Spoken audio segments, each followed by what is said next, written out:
मुफ्ती तारिक मसूद के बयानात के लिए मुफ्ती साहब के ऑफिशियल चैनल मुफ्ती तारिक मसूद स्पीचेस को सब्सक्राइब करें। इस रुकू में अल्लाह ताला ने जो लोग आखिरत के तलबगार हैं वो कौन कौन सी कोशिशें करते हैं, उन कोशिशों का बयान चल रहा था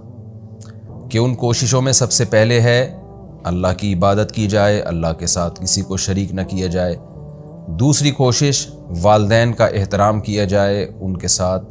अमल भी अच्छा और बात भी अच्छी। तीसरी कोशिश अल्लाह ने फरमाया कि रिश्तेदारों को उनका हक़ दो और आम गरीबों को भी और मुसाफिरों को भी, यानी उनके साथ भी अच्छा सलूक करो, लेकिन तब्ज़ीर मत करो। तब्ज़ीर का मतलब बेमौका खर्च मत करो, बेजा पैसा मत उड़ाओ। इन्नल मुबज़्ज़िरीन कानू इख़वान शयातीन, क्योंकि जो बेजा बेमौका पैसा खर्च करते हैं वो शैतान के दोस्त हैं और शैतान अपने रब का नाशुक्र है। आगे इरशाद है वइम्मा तुअरिज़न अन्हुम इब्तिग़ाअ रहमतिम मिर रब्बिक। बाज़ दफ़ा ये होता है कि आपके पास पैसा नहीं है, आप रिश्तेदार पे ख़र्च करना चाहते हैं, या कोई आपका रिलेटिव या कोई गरीब या कोई मुसाफिर आया आपसे मदद मांगी और आपके पास पैसे नहीं है, आपके पास उसकी मदद का कोई ज़रिया नहीं है, लेकिन आपको उम्मीद है कि ये मुझे कुछ वक्त के बाद पैसे मिल जाएंगे, या कुछ वक्त के बाद मैं इसके साथ ताउन कर सकता हूँ। इस बेस पे आप उससे एराज़ कर रहे हैं। एराज़ का मतलब आप उसको टाल रहे हैं, तो अल्लाह कहते हैं उसको टालना भी अच्छे अंदाज में है। वइम्मा तुअरिज़न अन्हुम, और अगर आप इनमें से किसी से एराज़ करो, इब्तिग़ाअ रहमतिम मिर रब्बिक, अपने रब की रहमत की तलाश में, तरजूहा जिसकी आपको उम्मीद है, यहाँ रहमत से मुराद है कि उसके साथ ताउन के लिए आपके पास कुछ नहीं है, तो आपको उम्मीद है कि अल्लाह रहम करेगा और मेरे पास इंतज़ाम हो जाएगा। जैसे बाज़ लोगों की तनख्वाह डिले हो जाती है, या महीने का आखिर चल रहा है, उनको पता है जी पहली तारीख को सैलरी मिलेगी, या तिजारत का नफ़ा आएगा मेरे पास, या और कोई वजह हो, तो अल्लाह कहते हैं किसी को भी अपने रहमत की उम्मीद हो और उस उम्मीद की बेस पर वो उसको टाल रहा हो, तो फ़क़ुल लहुम क़ौलन मैसूरा, तो फिर इन रिश्तेदारों और मिस्कीनों और मुसाफिरों को आपने मैसूरा आसान बात कहनी है, यानी आसान हल्की बात, तंज नहीं करना, धुतकारना नहीं है। उनको उनसे एराज़ भी एक अच्छे अंदाज से करना है, यानी उनसे कोई उम्मीद की बात कर लेनी है, भाई अभी मेरे पास गुंजाइश नहीं है, बाद में अल्लाह ने मौका दिया तो मैं इंशाअल्लाह तुम्हारे साथ ताउन करूँगा, मतलब जलील करके रुस्वा करके निकालना नहीं है। देखें इस आयत में या इससे पहले वाले जो एपिसोड था उसमें अल्लाह ताला ने जो रिश्तेदारों के हुकूक बयान किए ना, तो जगह जगह माल की बात आ रही है। आज जो हमारे हुकूक है ना वो ज़बान से बहुत अच्छे हैं। मैं देखता हूँ ना अपने कल्चर को गैर मुस्लिम कल्चर से जब हम कंपेयर करते हैं ना, तो पता चलता है कि कुरान हमें क्या बनाना चाहता है और हम वो अखलाक चाह रहे हैं जो गैर मुस्लिमों के पास हैं। उनके अखलाक ज़बान से हैं, ज़बान से बहुत अच्छे हैं। ठीक है, इस्लाम ने ज़बान से भी अच्छा रहने का हुक्म दिया, यानी ज़बान से हर एक से थैंक यू, हर एक से बहुत नाइस टू मीट यू, इस तरह के डायलॉग बहुत चलते हैं वहाँ। लेकिन अमली तौर पर क्या कर रहे हैं भाई? अमली तौर पर तो जो कौम अपनी गर्लफ्रेंड को अपने खर्चे पे चाय ना पिला सकती हो, आप उसके क्या आप उसको कहेंगे कि अच्छे अखलाक हैं उसके? जो माँ बाप पे पैसा ना खर्च करते हो, जो औलाद पे पैसा ना खर्च कर सकते हो, तो कुरान जगह जगह पैसे का हुक्म दे रहा है। आती ज़िल क़ुरबा हक़्क़हू, मिस्कीन उसको हक दो, और हक में आगे क्या फरमाया कि तब्ज़ीर मत करो, बेमौका पैसा खर्च ना करो। इससे पता चलता है कि हक देने में भी सबसे पहली चीज़ पैसा है, तो पैसे आपको देने पड़ेंगे उनको। तो हमारे भी वही जो लिबरल लोगों के अखलाक है ना, दीनदारों में भी वही चीज़ आ रही है, बस धेला खर्च करने के लिए तैयार नहीं होते,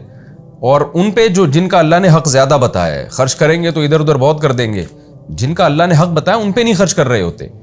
तो ये इस आयत से ये बहुत अहम बात साबित होती है कि अल्लाह ताला कह रहे हैं तुम्हें अगर बाद में मिलने की उम्मीद है तो उनको तुमने नज़रअंदाज भी एक तरीके से करना है। आज हर आदमी अपनी दौलत पे सांप बन के बैठ गया कि मैं कमाता हूँ तो मेरा राइट है, मेरा हक है।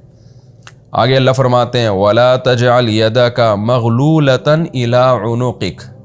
अपने हाथ को मत बांधो अपनी गर्दन से, यानी कंजूस मत बन जाओ, इतने कंजूस कि जैसे कि हाथ गर्दन से बांध लिया ना, किसी को देना ही नहीं है, ये किनाया है। वला तबसुतहा कुल्लल बस्त, और ना ऐसे फैला दो, यूं करके लुटाना शुरू कर दो।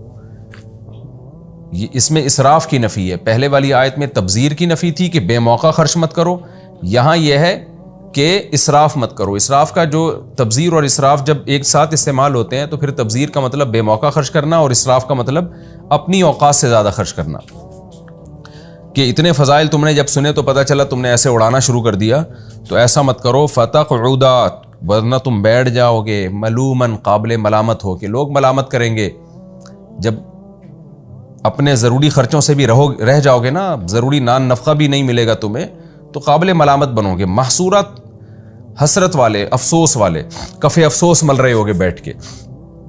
اور تھکے ہوئے کا مطلب ہے کہ جیسے تھکا ہوا آدمی کسی کام کے قابل نہیں ہوتا، تو تم بھی کچھ کرنے کے قابل ہی نہیں رہو گے سوسائٹی میں، یعنی تعاون کے قابل بھی نہیں رہو گے تم، تو بیلنس ہونا چاہیے۔ اب ہر آدمی کا جو بیلنس ہے وہ اس کی آمدن کے حساب سے ہوتا ہے، اور ہر آدمی کے ضروری خرچے بھی اس کے اپنے حساب سے ہوتے ہیں۔ ایک خرچہ ہو سکتا ہے میرے حق میں ضروری ہو، آپ کے حق میں ضروری نہ ہو، اور ایک نوعیت کا اماؤنٹ خرچ کرنا ہو سکتا ہے میرے حق میں اسراف ہو، آپ کے حق میں اسراف نہ ہو، یا میرے حق میں اسراف نہ ہو، آپ کے حق میں اسراف ہو۔ تو یہ ہر ایک کے حالات مختلف ہوتے ہیں، ہر ایک کے حالات دوسرے سے جس طرح مختلف ہیں، تو اسی حساب سے اس کو مشورہ دیا جائے گا۔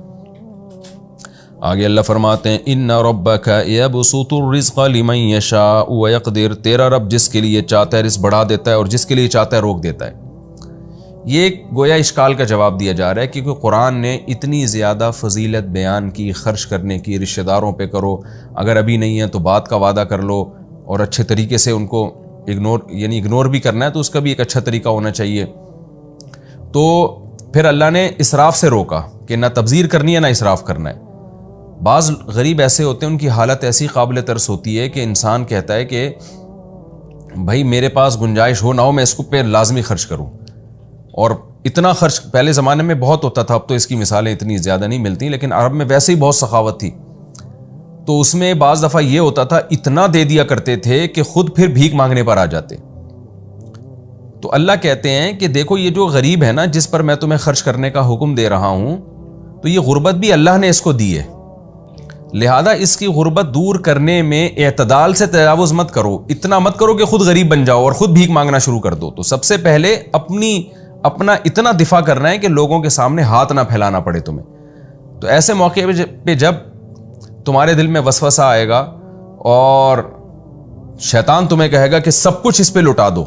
بعض دفعہ شیطان سخاوت کا بھی حکم دے رہا ہوتا ہے، کیونکہ اس کو پتہ ہے کہ آج یہ سخاوت کا مظاہرہ کرے گا تو کل بھیک مانگے گا لوگوں کے سامنے، تو وہ دیکھنے میں وہ عمل نیکی ہے لیکن حقیقت میں وہ نیکی نہیں ہے، کیونکہ آپ اعتدال سے تجاوز کر رہے ہیں۔ تو قرآن کہتا ہے کہ جب غریب آدمی کی حالت دیکھ کر تمہیں یہ خیال آئے کہ بھائی میں اسراف سے کام لیے بغیر گزارا نہیں ہے، مجھے سب کچھ دینا پڑے گا،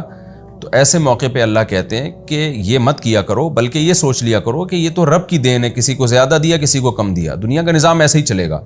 تو ایسا نہیں ہو سکتا کہ اتنا خرچ کرو کہ ساری دنیا سے مکمل ہی غریب کا خاتمہ ہو جائے اور سارے تمہارے جیسے دولت مند بن جائے، یہ نہیں ہے، یہ اللہ کی تقسیم ہے، یہ ہمیشہ ہے، ہمیشہ رہے گی۔ تو اس لیے اللہ نے تسلی دی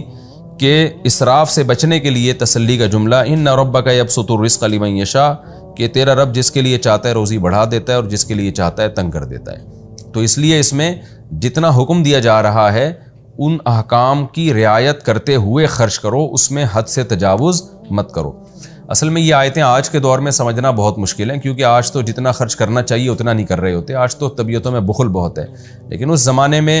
یہ مثالیں تھیں جب حاتم طائی جیسے لوگ گزرے تھے کہ وہ سب کچھ ہی خرچ کر کے پھر انسان مجبور ہو جاتا تھا کہ میں کل گزارا کیسے کروں گا۔ اور اس چیز کا تعلق توکل سے بھی ہے، بعض لوگوں کا توکل بہت کامل ہوتا ہے، جیسے نبی صلی اللہ علیہ وسلم وہ خرچ کر دیا کرتے تھے، ایک دھیلا بھی نہیں چھوڑتے تھے اپنے لیے، لیکن آپ کا توکل کامل تھا کہ جب بھوک لگے تو صبر کرتے تھے۔ تو آج ایسا توکل بھی نہیں ہے، تو اس لیے جو عام حکم قرآن کا ہے وہ یہی ہے کہ جتنا اللہ پہ توکل ہے، اعتماد ہے اور جتنی گنجائش ہے اس کو ملحوظ رکھ کے ان تمام لوگوں کا خیال کیا جائے۔ انہ کان بعبادہ خبیرا بصیرا، بے شک وہ اللہ اپنے بندوں کے اس کا باخبر بھی ہے اور ان کے حالات کو دیکھ بھی رہا ہے۔ تو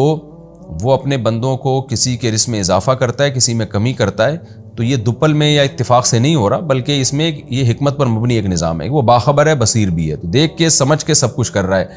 خود بخود یہ نہیں ہو رہا۔